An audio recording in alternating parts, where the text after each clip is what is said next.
নমস্কার বন্ধুরা, ডাব্লিউবি সেটের নোটিফিকেশন কিন্তু চলে এসেছে। তো চলো চটাপট করে দেখে নিই কি কি পয়েন্ট রয়েছে মেন মেন। তো মেন মেন পয়েন্টে চলে আসা যায়। এটা কিন্তু ডাব্লিউবি সিএসসি দ্বারা কন্ডাক্ট করানো হবে। ওয়েবসাইটের লিঙ্ক আমাদের ডেসক্রিপশনে দেওয়া থাকবে ভিডিওর। অনলাইন অ্যাপ্লিকেশন শুরু হচ্ছে 1 আগস্ট থেকে, আর লাস্ট ডেট হচ্ছে 31 আগস্ট, অর্থাৎ টোটাল পুরো অগস্ট মান্থটা তোমরা অ্যাপ্লাই করতে পারবে, ঠিক আছে। এডিটিং উইন্ডো দেওয়া হবে 9 থেকে 11 সেপ্টেম্বর অবধি।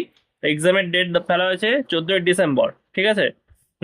এলিজিবিলিটি ক্রাইটেরিয়া চলে আসে, তাহলে জেনারেলদের জন্য 55% ইন মাস্টার্স ডিগ্রি। আর ওবিসি বা এসসি এসটি পিডাব্লিউডি এদের জন্য 50% ইন মাস্টার্স, ঠিক আছে।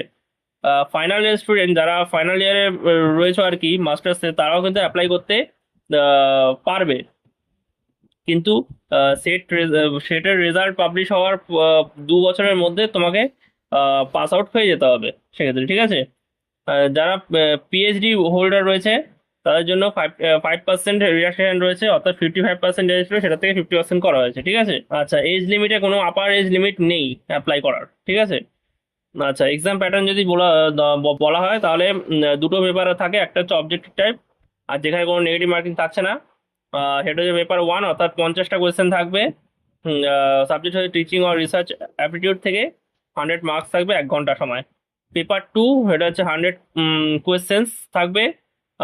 সাবজেক্ট হচ্ছে স্পেসিফিক, অর্থাৎ তুমি যেই সাবজেক্টে অ্যাপ্লাই করবে সেই সাবজেক্টের উপরে কোয়েশ্চেন্স।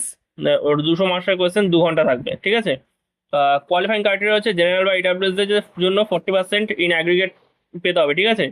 আর রিজার্ভ ক্যাটাগরি হলে 35%ই এনাফ। অ্যাপ্লিকেশন ফি যদি বলা হয় তাহলে জেনারেলের জন্য 1,400 টাকা, ওবিসি বা ইডাব্লিউএস এর জন্য 700 টাকা, ঠিক আছে।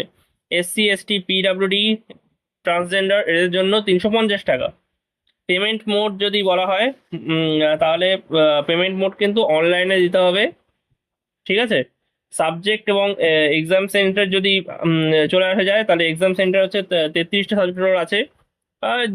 মানে English, mathematics, Bangla, etc etc etc. Exam centre 23টা ডিস্ট্রিক্ট জুড়ে রয়েছে, ঠিক আছে। আর ইম্পর্টেন্ট নোট হচ্ছে ডিটেলস ঠিকঠাক দেবে, এটাই যা। কারণ একবার দিলা চেঞ্জ করে আমার যদি এডিটিং উইন্ডো দেবে, কিন্তু এডিটিং উইন্ডোতে সবকিছু তো আর চেঞ্জ করতে পারবে না। তো চেষ্টা করবে ভুল না করার। ধন্যবাদ।